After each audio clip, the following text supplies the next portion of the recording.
Hi everyone, in this video I am going to share with you what are the 9 things that I do on regular basis as part of my real estate investment. If you want to know, then stick around.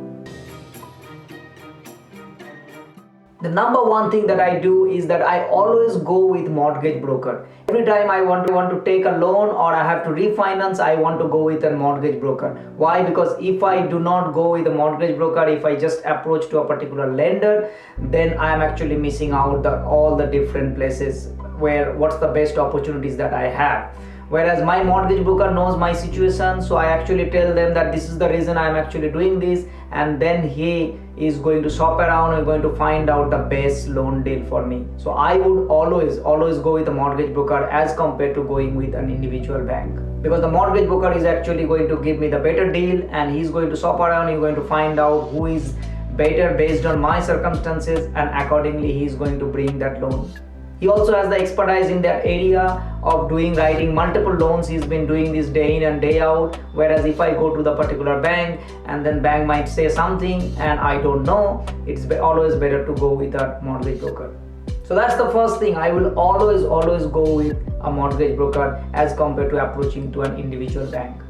The second thing that I would do is that I always manage my property through a licensed property manager, because I do not want to do this myself. First of all, most of my properties are interstate, so there is no chance of doing this. But even though I am actually buying property next to my door, I would always go with a real estate property manager, and it must be a licensed person, because having this licensed property manager is actually helpful for me. They know what they're doing, they are experienced doing this, they have been doing this for other properties as well. They know the rules and regulations, and it's just easy for them to do this as compared to if I'm just managing 1 or 2 or 5 properties by myself. There's a lot of work that needs to be done, and I am not even skilled enough to all this day-to-day work. So I would always manage my property through a licensed real estate property manager. The third thing that I do is that I always take appropriate insurance. Without insurance, I am actually taking it's a huge risk and I don't want to take that. So I always take insurance, building insurance and landlord insurance. I actually convert this into one building and landlord insurance. And by taking the insurance, I am helping myself, saying that in the event something happens, if the tenant damages, because I am managing through a property manager, and then the insurance company is going to pay for this. So I am actually de-risking myself by not taking that in my hand, not insuring myself. So I must take that insurance all the time, and this is what I do, taking an appropriate insurance, so that if something happens, if the tenant damages, then I actually am covered and the insurance company is going to pay for it. In fact, it happened a couple of times where the insurance company had to pay because the tenant damages something. The fourth point that I would say that what I do is that I always buy positive cash flow property.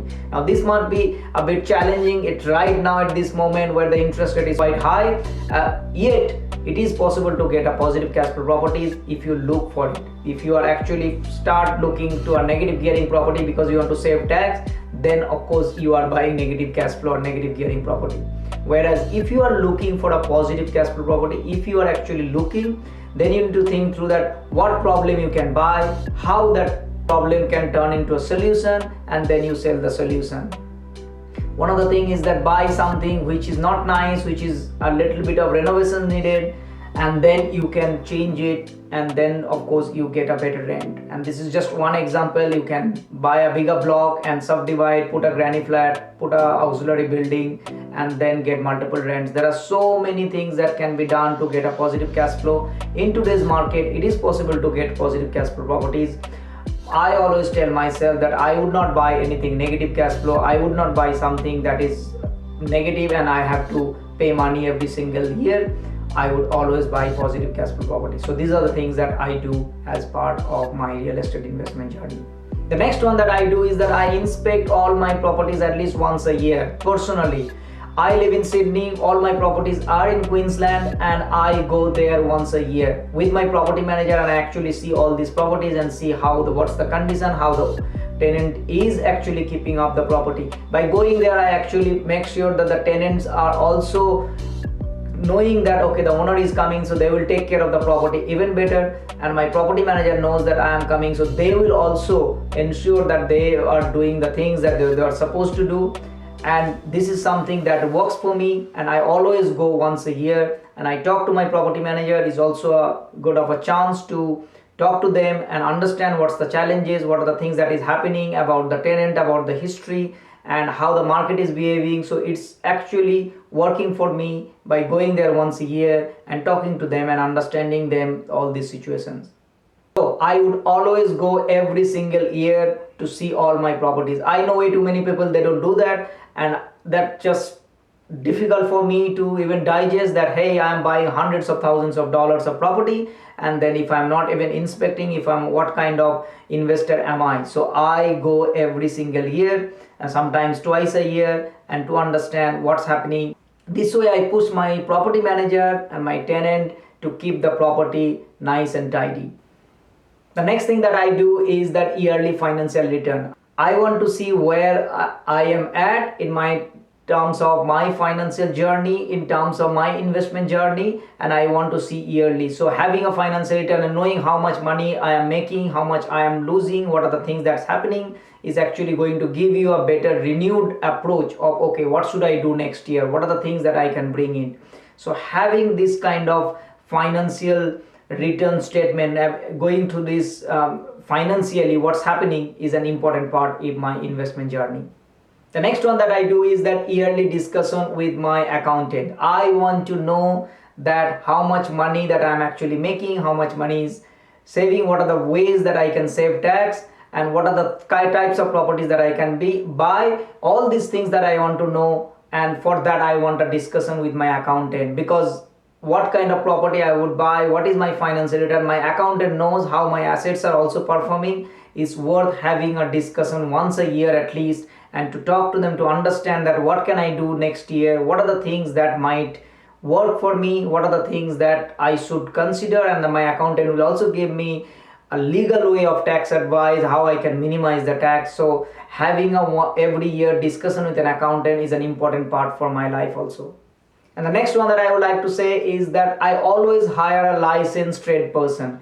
Anything that needs to be done in the property, I would always hire a licensed person. I do not want to do some sort of a cheapo stuff, some sort of a cash deal, or somebody who doesn't know what they're doing, because the insurance company later on is not going to pay me if it is not done according to the standard. So I would like to hire a licensed professionals, and they will fix it. If something needs to be done, I would always go with them, and they, as a result, they are going to fix things according to the code. And as a result, I would see that my insurance company, if something happens later on, they're always going to pay. I have seen way too many people that they go with a different tradesperson who are not licensed, who are not qualified, and then they struggle. It's a lot of aggravation later on, and they will not do that as per the standard, which I do not recommend. I don't want to do that. I want to always go with a licensed tradesperson. And last but not the least, I always review my portfolio. Once a year I would go through this and understand that okay, should I keep this property or should I sell. I always decide, and then I move forward. Now of course, it is, if it is only one, if you have only one property, then it is easier, because you can always check immediately and say okay, I might buy to the next one. Having a kind of a portfolio check and understanding that where you are at is an important part, because it's a financial journey. You are actually going to look into your finance situation, and you come to that investment because you want to make money. You come to that investment because you have a specific goal to achieve, and in my case I have that specific goal and I want to achieve that goal. And in order to achieve that goal, I would always like to review my portfolio. These are the things that I do on a regular basis. So if you know one thing, that in real estate investment, if you buy a problem and sell a solution, then you will always make money irrespective of what market it is. So buying a problem, selling a solution is the ultimate way to make money. And if you are investing, then you probably know that if you're just doing a buying and hold and relying on others, and you're not learning by yourself, then probably chances are that you're not making money, and you are actually even losing money in real estate. I hope you find this video helpful. If you like this video, consider subscribing my channel. turn the notification bell on so you get to see more videos like this, and it will also help me to reach out to more people like you. Thank you so much for watching, and I'll see you next time. Bye bye.